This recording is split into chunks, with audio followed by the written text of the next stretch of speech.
Boker Tov. So we are continuing Siman Bet in HaEzer, and we have been discussing so far general advice on marriage. We talked about marriage for financial purposes and also general people who the Hachamim advise to either to marry or to not to marry, to stay away from.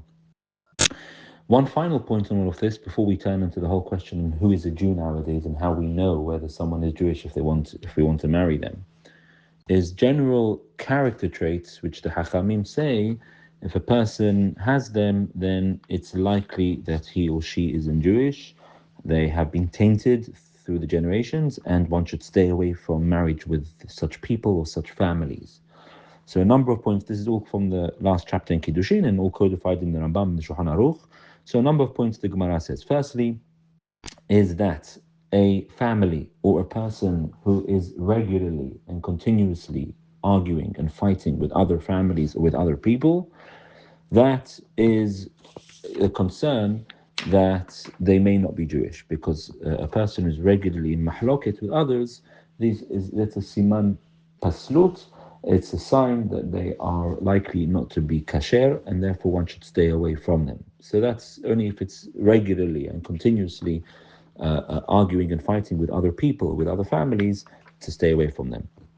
Secondly, a person who or a family who regularly invalidates others, so regularly disqualifies others and expresses concerns that another person is a mamzer, or another person has tainted lineage, or another person isn't really Jewish, and continuously without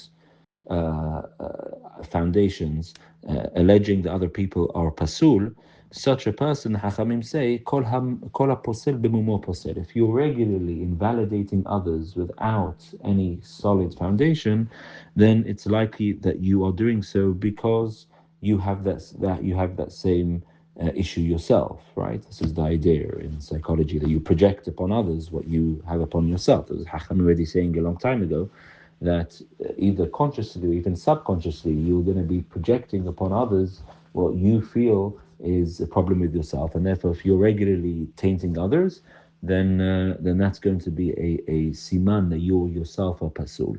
Now clearly this is talking about where a person alleges another person is a mamzer or another person is tainted in the form of questioning their yichus. If a person just uses it as a derogatory term, I don't think that falls under this. This is a person who is calling someone else and alleging, making allegations on real yichus issues, not just derogatory terms.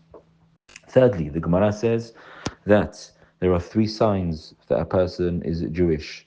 Firstly, Baishanim. Secondly, Rahamanim. Thirdly, Gomrei Hasadim. Baishanim means generally they are humble and not arrogant. Secondly, merciful, and thirdly, bestow kindness. And the opposite of that, the Hachamim say, if you see the three signs in other people, then you need to distance yourself from them. And the three are arrogance, cruelty, and doesn't get on with other people, and isn't kind to other people, doesn't do chesed, doesn't do kindness to other people, and generally just lives his own life without thinking about others, and doesn't get on with other people, doesn't have social life with other people. So these are the three things that Hachamim say. If you see this in someone, then that is a siman of paslut, and you should stay away from marriage with them because they are likely not to be Jewish, and they're probably from the Giv'onim.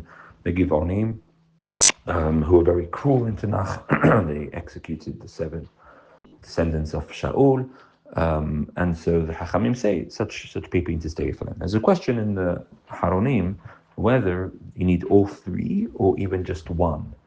Meaning, is it a combination when you see all three, i.e. arrogance and cruelty and lack of social interactions and lack of kindness with other people, when you have all three together, does that invalidate, or is it even only one?